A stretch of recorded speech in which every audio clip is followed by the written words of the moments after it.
हर्षित और दिया एक दूसरे से बहुत प्यार करते थे।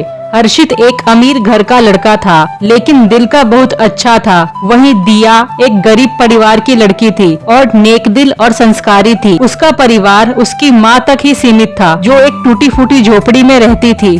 जब हर्षित ने अपने माता पिता से दिया से शादी करने की बात की, तो वे खुशी खुशी मान गए। उन्होंने दिया के घर जाकर रिश्ता पक्का किया और जल्द ही हर्षित और दिया की शादी धूमधाम से हो गई। लेकिन शादी के बाद दिया को अपनी ननद रुचिका की वजह से बहुत परेशानी होने लगी। रुचिका बहुत सुंदर और अमीर थी, इसलिए उसे अपने रूप, रंग और धन का बहुत घमंड था।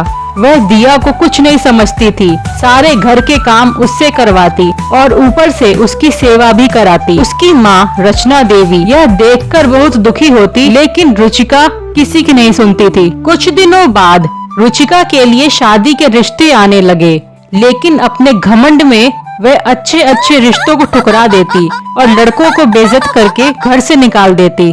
फिर एक दिन एक बहुत ही अमीर परिवार से रिश्ता आया। लड़के का नाम विजय था, जो महंगी गाड़ी और बॉडीगार्ड्स के साथ आया था। विजय को देखते ही रुचिका मोहित हो गई और तुरंत शादी के लिए हाँ कर दी। शादी धूमधाम से हो गई और सुहागरात के अगले दिन जब रुचिका ने विजय को देखा तो वह चौंक गई। विजय एक जवान स्मार्ट लड़के की जगह एक बूढ़ा आदमी निकला। यह देखकर रुचिका बेहोश हो गई। होश में आने के बाद उसे विजय को धक्का देकर गिरा दिया और चिल्लाने लगी कि उसे धोखा दिया गया है। लेकिन विजय ने बताया कि सभी को उसकी उम्र का पता था, बस रुचिका ने अपनी लालच और अमीरी के चक्कर में बिना देखे शादी कर ली। गुस्से में रुचिका मायके चली गई, लेकिन जब परिवार ने उसे समझाया कि उसने लालच में यह फैसला किया था, तो वह वापस ससुराल लौट आई। लेकिन वहाँ उसका मन नहीं लगता था। धीरे धीरे उसने सोशल मीडिया पर एक दोस्त बनाया और रात को छोटे कपड़े पहनकर उससे मिलने चली गई। पार्टी में लड़का सन्नी गलत तरीके से उसे छूने लगा, जिससे रुचिका घबरा गई। जब उसने विरोध किया तो सन्नी ने उसका हाथ मरोड़ दिया। तभी विजय वहां आ गया और सन्नी की पिटाई कर दी। विजय ने रुचिका को घर लाकर समझाया कि सच्चा प्यार रूप और उम्र से नहीं, बल्कि इंसान के दिल से होता है। रुचिका को एहसास हुआ कि विजय भले ही बूढ़ा हो, लेकिन वह दिल से बहुत अच्छा इंसान है और उसकी सच्ची परवाह करता है। इसके बाद रुचिका ने अपने घमंड को छोड़ दिया और खुशी खुशी अपने पति और परिवार के साथ रहने लगी। 5 धर्म वाली बहुएं।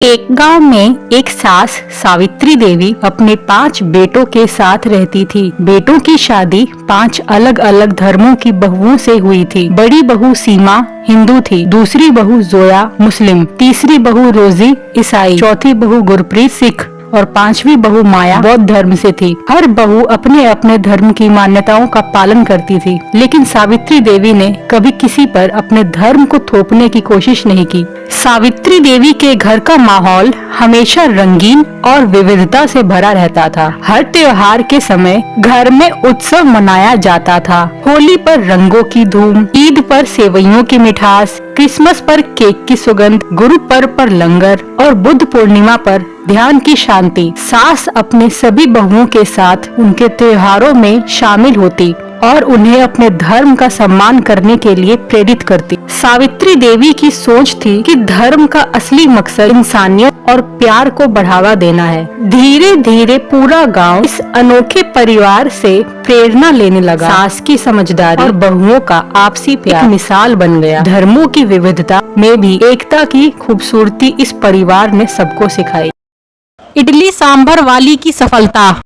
एक छोटे से गांव में गगन अपने माता पिता और पत्नी गंगा के साथ रहता था। गगन और उसके पिता ही घर का खर्च चलाते थे, लेकिन अचानक गगन की नौकरी चली गई और उसके पिता के व्यवसाय में भी घाटा होने लगा। घर की आर्थिक स्थिति बिगड़ने लगी और खाने पीने का सामान भी खत्म होने लगा। एक रात गगन अपने पिता से घर के हालात पर चर्चा कर रहा था, जिसे गंगा छुपकर सुन रही थी। उसने तय किया कि अब वह कुछ करेगी। गंगा ने अपनी सास की सहमति से इडली सांभर का ठेला लगाने का सोचा। उसने अपने शादी के गहने बेच दिए और जरूरी सामान खरीदकर ठेला तैयार किया।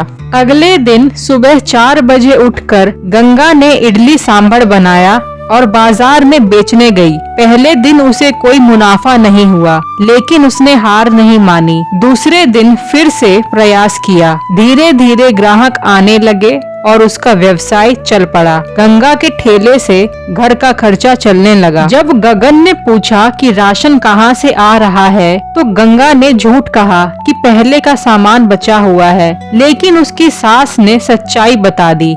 यह सुनकर गगन और उसके पिता खुश हुए और गंगा का साथ देने लगे। परिवार के समर्थन से गंगा का ठेला व्यवसाय तेजी से बढ़ा और उन्होंने मेन रोड पर एक बड़ा सा रेस्टोरेंट खोल लिया। शिक्षा, संघर्ष और मेहनत से कोई भी लक्ष्य हासिल किया जा सकता है, लेकिन सच्चाई और पारिवारिक एकता से सफलता का आनंद दोगुना हो जाता है।